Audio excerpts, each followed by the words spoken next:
we're gonna carry on and plan the sequel, because let's face it, baby, these days, you gotta have a sequel.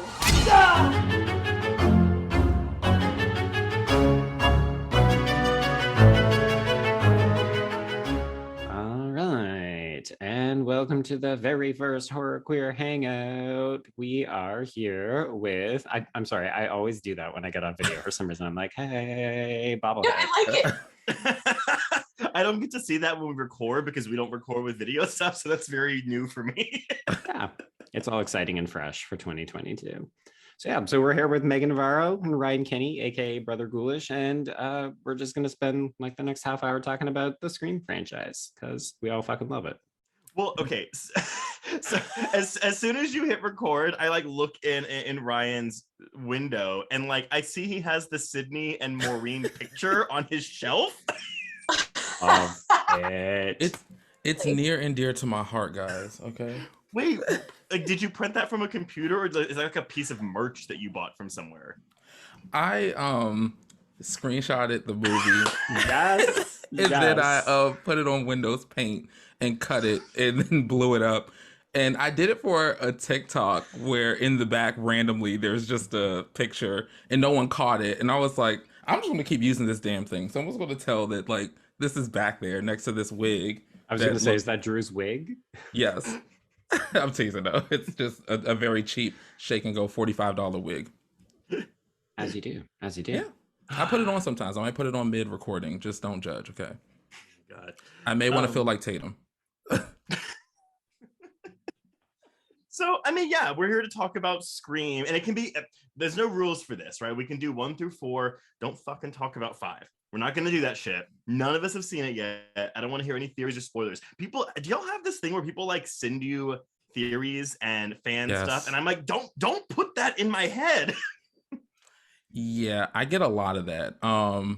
Because I think like people were taking like, and I'm included, I'm so bad. Like I've watched the commercial a million times and I'm trying to put all these pieces together and stuff. And I know it's so bad. I don't typically move like that. So I don't know what possessed me, but it's just, they need to give us Scream 5. But like you said, we're not doing that. Well, so, okay. I mean, I know that we probably all talked about this with our friends and stuff, but yeah, what is your connection with this Scream franchise? Of course, for Joe and I, our listeners will know, but like Meagan, like I know you're a big fan of this franchise. Why? Why? Why? Meagan, of all people, like, how why? Why you? How dare? What are you doing here? I don't know. No, I didn't see the first one in theaters. I was probably too young, but I did get it on VHS when it was brand new. And it was the first and only movie that I think I've ever done this with, where I watched it and I was so in love that I immediately rewound the tape and hit play again. Yes.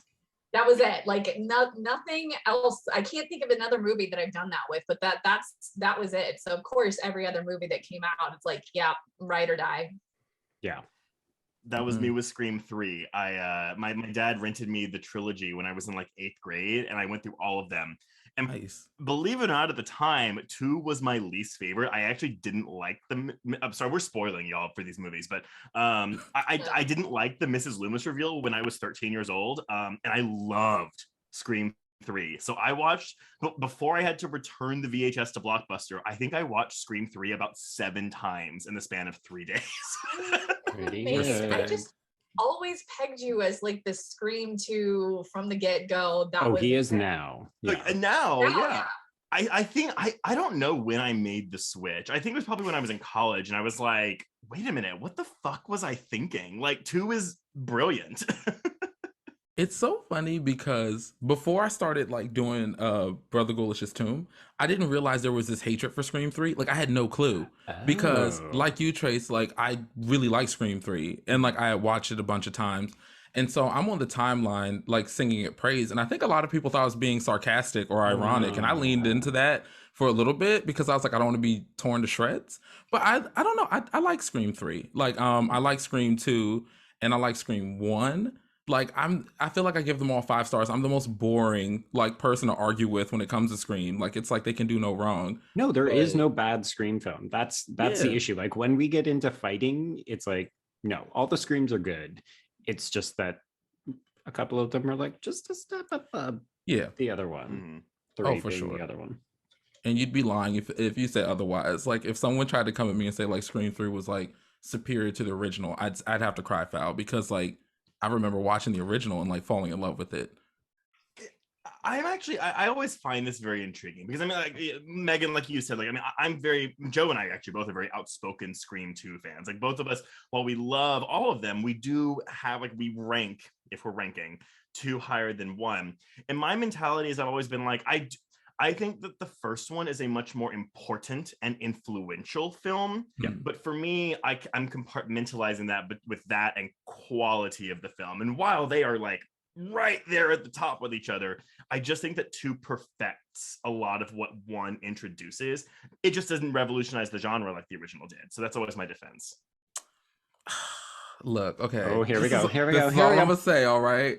Because the Gale chase scene in Scream 2 would be a good contender as to why, and also her hair and her outfit and her, I mean, everything. I'm forgetting what I'm talking about for a second. But come on now, Scream, you can't F with the original like they said in Scream 4. It's all about the first Scream, you know? Like, yeah, everything that they're doing is just building on what the first one started. So But okay, but by that logic, and I know we're going now into sequels technically not in the original territory, but I don't disagree. Like, yeah, you wouldn't have 2 success because it is built on the foundation of 1. But there's something, at least for me, where it's like, because we have the same set of characters and the film is like, we don't have to go through the whole "this is who these characters are" bit again. That's true. But they did it so well that it never felt like this is who these characters are. It's like it felt like you were slipping into that world. Like they're already pre-existing. There just happens to be murder. Right. Yeah. But what I'm saying is, though, I like that we get more. Like, we've already had, I mean, I know it's not clunky introductions in the original film, but it's like we don't have to deal with any, well, we do have introductions, but it's just like, I don't know, there's something about like, I'll always like just love sequels in general more because we've already had the foundation laid. But yeah, I feel like for me, there's so much room for error in a sequel. Like you're basically trying to redo the original, but try to do something different so that people don't get bored. And I think too often they're either very reverent and they're not adding anything new, or they're completely forgetting what made the original so special and like deviating too far. And for me, Scream 2 was like the absolute perfection. Like to me, there is no better horror sequel than Scream 2 because it's doing everything right in that regard. But like Trace is saying, you know, it hits the ground running. It's got all these fresh, exciting characters. I think also because the first one was a hit, they were able to hire all of these fun actors to do cameos. Like I joke about it a lot, but I think the inclusion of Stab as like a series and like everything we see in Scream 2 of that production is so inspired and fucking funny to me that I just like the Tori Spelling, the Luke Wilson, I die every time I watch Scream 2. Yeah. I It's think magical. I can't help but think, especially, you know, the more entrenched you get as a fan with this franchise, about there was no pressure for the first one. That was completely brand new. They were free to do what they wanted and they bonded out there. And then literally a year later, it's rushed. And Scream 2 was not even the intended game plan. Like what we got was not intended. So I kind of go back and forth where it's like, well, it's remarkable that that's what happens considering all of the pitfalls. But at the same time, it's like even recently doing an interview with Skeet Ulrich and Matthew Lillard, where it's like the pressure that has to do, like add to Wes Craven, like that's not so carefree. And I guess that kind of factors in a little bit in the back of my mind. It's like this was a happier Wes, and that's not saying that this made him miserable, but gosh, the more successful, like that massive sleeper success of Scream, what did that do to his So much mindset? pressure. Well, and I think though you can like, in talking about that rush production, I agree with you wholeheartedly, Megan. And I do think that maybe sometimes part of my affinity for Scream 2 is one of those like, but like look at the It could have been they a were disaster, working on, and we got this. Yeah. But at the same time, you can compare that to 4. And I think the big difference between 4 is that like at least Williamson was present for all of 2, and that wasn't the case in 4. And while I still love 4 a lot, I will fight you over 4. Yeah, I mean, it's a great film, but it's also like it's one of those things where it's like, oh, but like we're never gonna know what, like we're never gonna see what the original intention for that was. Yeah. And I actually do feel think it's go ahead. I feel that even more strongly with Scream 3 because I always wonder like what did Williamson really want to do with that film? And I don't harbor a ton of ill will against Aaron Kruger, but he just you so said for obvious. Scream 3? Yeah. I have some tea for you when you're done, but go ahead. Okay. It's good tea. It's like dark. Okay, well, I don't fucking care what I was about to say because now I want good tea. Yeah, So no, give me the good tea. So if you want to see what his intentions were, watch the TV show The Following. Because that was what we're like, oh, so now disappointed. we're No, gonna go Ryan. into Boo. No, God, Kevin Williamson, don't watch this, but that show is terrible. I fucking hate The Following so much. Everything happens for a reason. love it so much. You love it? I do. really enjoy the first season, and then I think it goes completely off the rails. But my husband and I quit after 9 episodes, and we were at the point where we were like, okay, like it's Kevin Williamson, like we want to watch it. And like after 9 episodes, we were like, oh my god, like we can't continue this. Can I make it hard for you, Trace? If you had to choose between that or the Scream TV show, though, which direction you gonna go? There are 10 cans on a fence. You have a BB gun. Which one you shooting down? You know what? I would probably still watch the Scream TV show, honestly. But here's the thing. In terms of like failed Kevin Williamson TV shows, because obviously we have Dawson's Creek, we have the Vampire Diaries, those are the big successes. But I will tell you that one of my favorite TV shows that got critically butchered when it came out, it was a 1-season wonder on CBS of all fucking things. Oh god, are you going to talk about Killer Instinct? No, Slasher. Kevin Williamson Slasher. It was Maggie Q and Dylan McDermott, and it's a CBS procedural, and it was like, of course, when it came out, it's very slashery, and critics were like, oh, it's just misogynistic trash, blah blah blah, and you know what, it was fucking good. But was it also misogynistic trash? Right. I mean, it was women getting killed by stalkers. Like, I mean, that's the plot of the show. That's the plot of a lot of horror. So, I mean, that's a whole thing. They got Mira Sorvino for that show. That was a get. Like, anyway, sorry. Mira. Wouldn't Mira be great in a Scream film? She would just blend right in, right? I feel like she should be in a Stab. She would make a great Stab cameo. Yes. Yes. Oh my god. Yes. In our Scream 4 episode, we definitely were like, okay, they talk about all the Stab films, but they don't talk about the 4th film. And we hypothesize it's because we're watching the 4th Stab film. Like they would just adapt whatever's happening in Scream 4. But then we were like, who would we cast in the other Stab movies that we never get to see? Because we don't get to see Mrs. Loomis from Stab 2.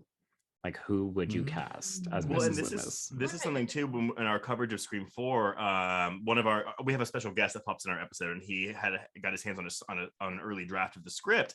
And in one of the early drafts, instead of watching Shaun of the Dead, Kirby and Jill are watching like one of the other Stab movies, and it's like a really bad sex scene.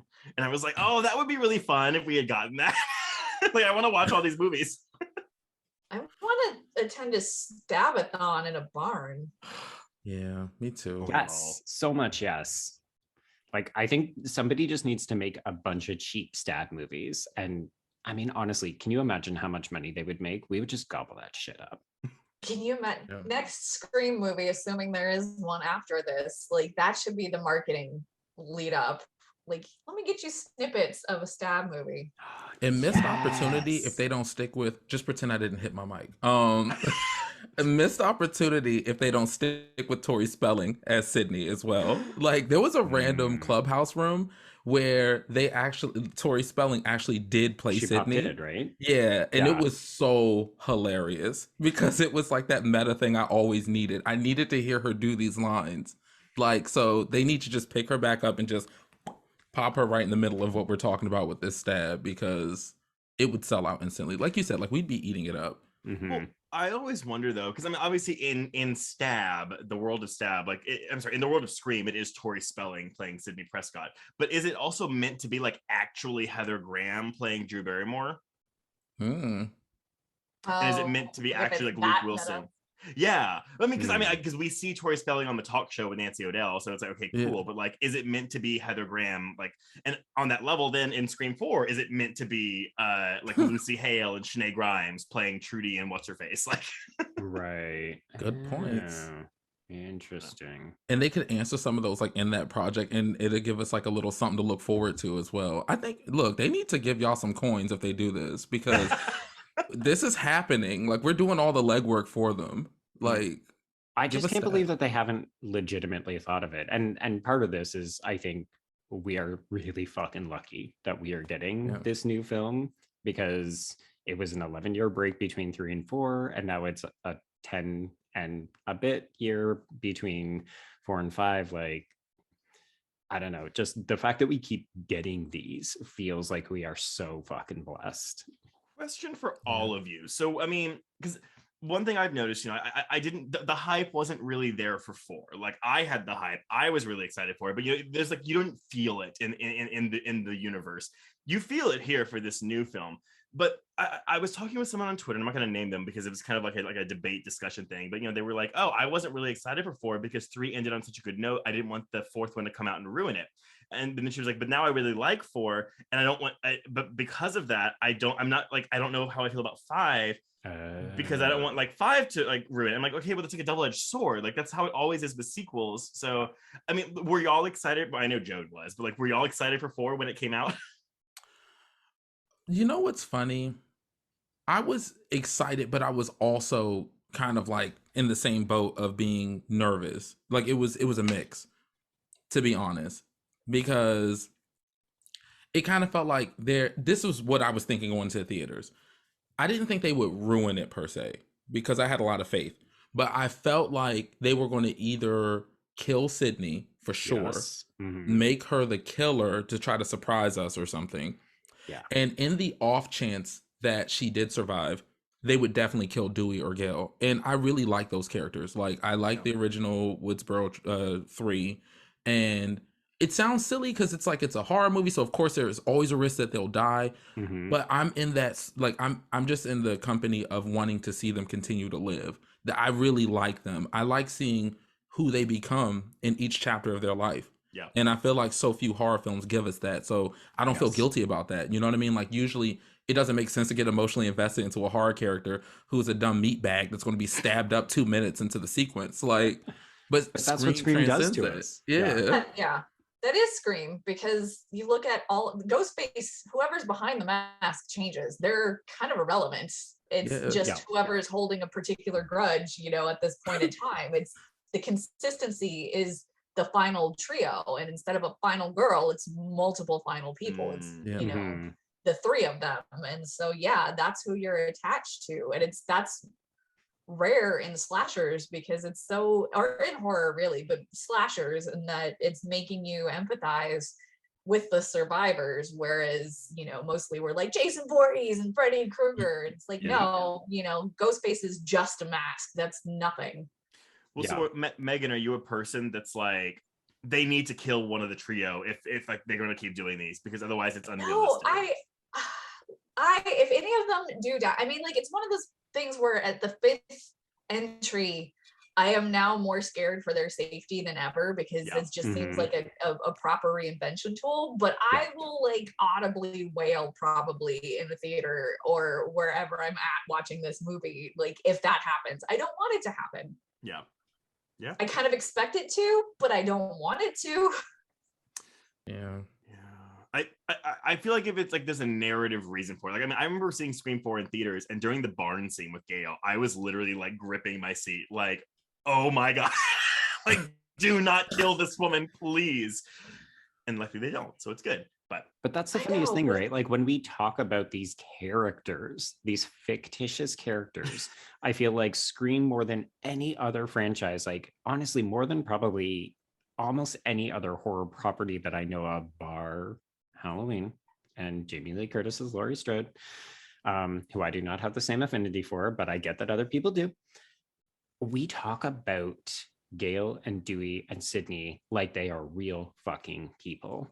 And I feel like that's where we get so amped up as fans. Like, our allegiance is to these fictitious characters that it is true life or death stakes for me. Like, I almost started crying about the idea that I might not be able to see Scream 5 until other people, and I would get like that spoiled for me, and I wouldn't get to experience it myself, even though I'm like, yeah, and then you will watch the film and it will happen, and then you will watch the film a billion more times and it will be fine.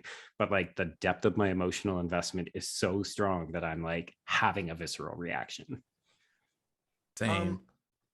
So, because Megan, I want to ask you this because I mean, you're the lead critic for Budget Disgusting, but and I'm going back to my whole like, why there's hype now and there's buzz now for this fifth one that there wasn't really there for four.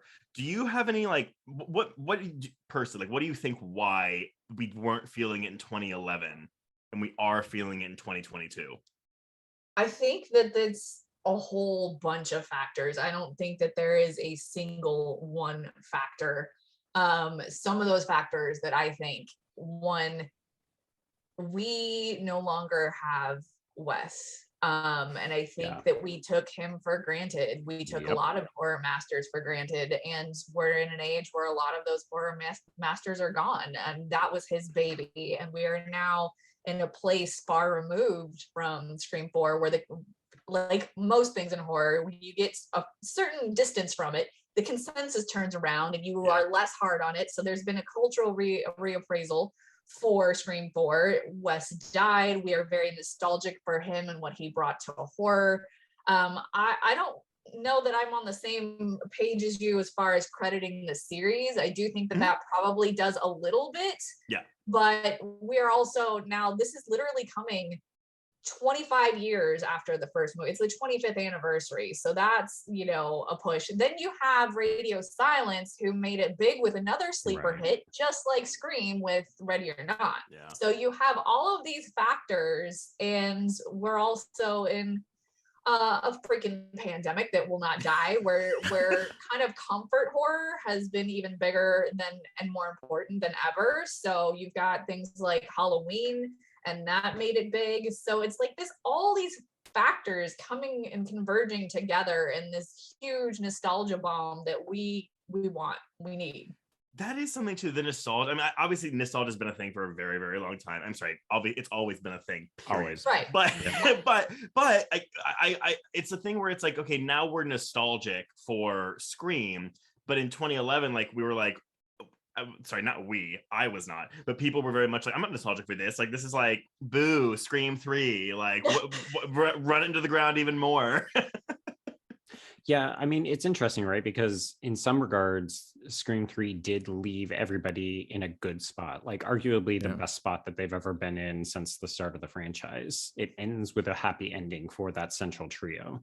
And even though the film was not super warmly received, it, I think, gave everybody that happy ending for characters that we feel very close to. So then the idea that, yeah, they could suddenly die, but also, well, it's been 11 years. What the fuck new do we have to say? Like, what is Scream's relevancy if it's not being meta and critiquing the state of horror? And I honestly, I don't think people were feeling very generous to horror at that point, because we had just had all the torture porn and people were really fucking tired of it. And like, Scream's not going to make fun of J horror or Paranormal Activity. So I think a lot of people just thought it was ill-timed. And now it's like, oh, anything goes in horror. Like, we're at a point where creatively I think the worst case they could do is try to be meta about A24 horror in this new one. But apart from that, like, everything's fair game. It's so cool that you all are saying this, because like when you think about it, for a lot of people, like being in quarantine right now, we felt more seen and there were more connections made in the horror nucleus, essentially, because like everyone's at home. And so it's like we're consecrating our love for franchises that otherwise so many of us felt like we were the lone person or the black sheep in our lives that we loved. So by the quarantine happens, like we're all rejoicing in it together, and that's almost like swelling the excitement up even more. It feels like that's a big contributing factor. And like how y'all talked about like the comfort horror, I've always been a comfort horror person, but I definitely needed it during this quarantine, and I feel like we can all kind of relate to that because of everything going on. I don't know about you, if you watch Pluto TV or anything, but they've had them on a lot. So every time I turn on Pluto TV and there's a Scream, it doesn't matter. They play almost all of them. It's on. I can't tell you how many times I've watched these movies over the past 2 years of this nonsense. And I do agree with you too, Joe. I mean, like horror was in a transitional phase when Scream came out. You know, like it was dying and it was revitalized the genre, resuscitated the genre. It wasn't the same in 2011 because yeah, like we had the end of Saw and the beginning of Paranormal Activity, but now I think the difference here, at least in the let's say the mainstream, the wide scope of horror, I feel like the genre is at its most warmly embraced with like the majority populace now. I feel like it's become more common. Like, and you know, we always talk about how, oh, like with horror, it's the bastard redhead upset child of like the film world because people are like, oh, that's low art. And I mean, I'm not crediting A24 with this, but like A24 is one of the many reasons why it's become more respected, let's say, like widely respected, instead of like, oh, The Exorcist is like the exception, not the rule, you know? Mm-hmm. I think Jordan Peele winning best best screenplay didn't hurt either, right? Like every once in a while we get that legitimization by the Academy, by the wider masses. And I think suddenly it reminds people like, oh, horror is not just tits and chicks like running around getting stabbed. But it's okay if it is. Even if it is, like, but newsflash, it's still art.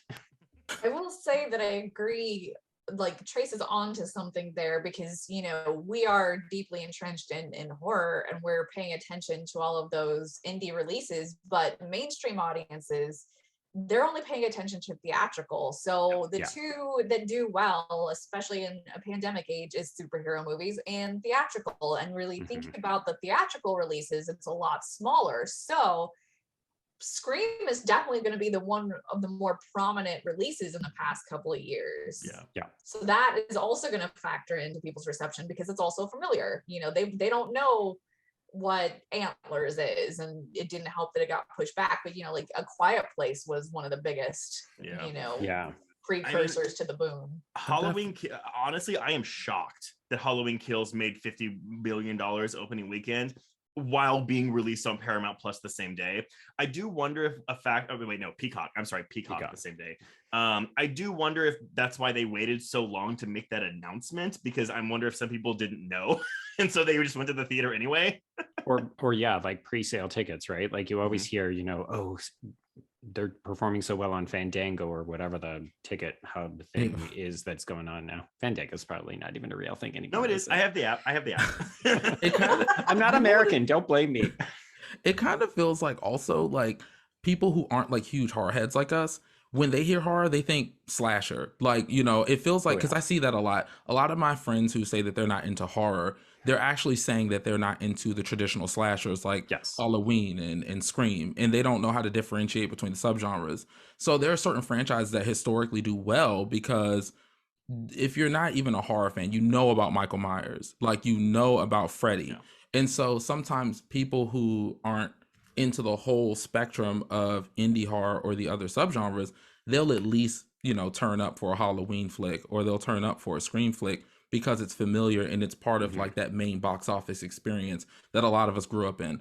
Like even like me growing up, I think one of my first films seeing like in like theaters was one horror wise was like one of the Halloween films, and I think it was Resurrection, if I remember correctly. So, oh my God, you poor sweet thing. But I was living my life. No, do not cry for me, because I got Tyra Banks out of that experience. I got Busta Rhymes, so I was having a good old time in the theater. But looking back, I'm like, oh, it was terrible. But I was going up for that film so hard that I was at an event with Bobby, and like they were talking about like the Halloweens, and I was like camping for it. And then after talking about it, I went and rewatched it, and I'm like, this film is bad. It's so funny because like I remember when Halloween H2O came out, and I think it was People magazine. It was a big fucking spread, and it was like the horror issue, and they had a whole section on, oh, like here's all your famous celebrities that were in horror movies. And so I've to this day never seen Amityville 3, but I know Meg Ryan is in that movie, and I know Lori Loughlin is in it, and she drowns. I knew that I learned that John Travolta was in Carrie. I learned like, all this stuff, and I remember that like I had an interest in horror because I was 9 when that movie came out, but I wasn't allowed to see any of these movies. So I got like my rocks off, like reading media like this, reading People magazine, reading Entertainment Weekly. And so I had this image in my mind of John Travolta blowing up in a car in Carrie, but I wasn't able to see it for another like 7 years. So I love things like that. Yeah. Okay, well, maybe we should start to wrap up, Yeah. but since a lot of people know Trace in my order, I would be interested to know, Ryan and Megan, give us your Scream franchise ranking. Ooh. And you can apply grades to them if you want to make people know that it's not like Scream 2, Scream 1. Right. Do you want to start, Megan, or do you want me to go first? I guess. So that way you can take the heat off of me when I make Trace get all. No, fans in his- I know most people think one's the best one. It's totally fine. Well, that's probably not what you're gonna yell at me for. Ooh. Here we go. I just want to preface this with they are all my children now. Okay. Right. Okay. They're Okay. all my babies. That's fair. Um, That's fair. But it's 1, 4, 2, 3. Oh. So I will tell you this, Megan, my husband, who has watched Scream 4 maybe 13 times this year, last year, 2021. That was his comfort. Andrew, you're my vote. His comfort movie for the pandemic was 100% Scream 4. Yeah. And he's a person who's like, 2's the best one. And about 2 months ago, he was like, I think I like 4 more than 2. Wow. Look, it's splitting hairs, really. Yeah. Because It if is, you put it is. any of them on, I will sit my ass down and watch it. It does Yeah. not matter. Mhm. Yeah. That Mhm. part. But if we're talking about characters and Yeah. kills and all of that stuff, that's the ranking. Totally fair. Okay. Mm-mm. All right, So- take the heat off me. Although I believe that 1 is the superior film, I would probably still do 2, 1. I see that seal of approval. Oh my God, I'm like waiting. This is Ryan, hard. do not do this to us. I know. Okay, 2, 1, Your gut, come on. 3, 4. Wow. Okay. Because I'd like 3 and 4 both a lot, but 3 just has a really special place in my heart, and so it's kind of it's hard to even say that out of my mouth, but it's true. 2, I do 1, think- 3, 4. I do think We're Scream still 3. friends. It's fine. Yeah. and whoever End call. watches this. No, I do think Scream 3 feels more like a Scream film than Scream 4 does, but that honestly is mostly down to the score. I think the score is what really separates Scream 4 from the rest of the There's, and different like That's real. cinematography and look to it that sets it Yeah. apart too. But Yeah. it also feels like he was experimenting and it's kind of way ahead of its time in Yeah. what he was Oh yeah. saying. absolutely. That score is like I'm so happy you said that, because like I literally listen to like First Cool Hive by Moby constantly. I'm always Yes. listening to She Said, Whisper to a Scream. Like I listen to a lot of the music from 1 and 2 and even 3, because Creed, like I Yeah. listen to all of these songs, but I don't listen to anything from 4. I feel like See, it's that's funny because I'm a huge sounds fan. So the moment they popped in the soundtrack, I'm like, yeah. I can't. Even that one, I don't remember the name of it, but the Karma's a bitch. And I'm like, oh, girl, turn this off. I can't with that song. It's so annoying, but oh my just- God.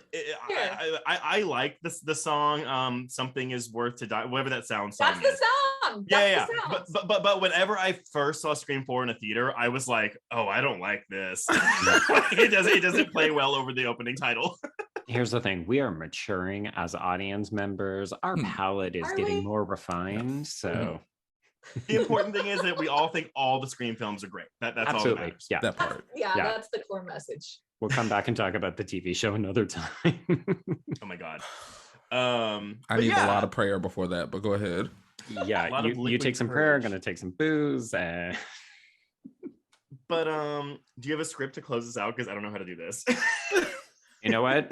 It's fun hanging out with friends. So thank you so much for joining us. And until next month, With a new topic there you go. Yeah. New people.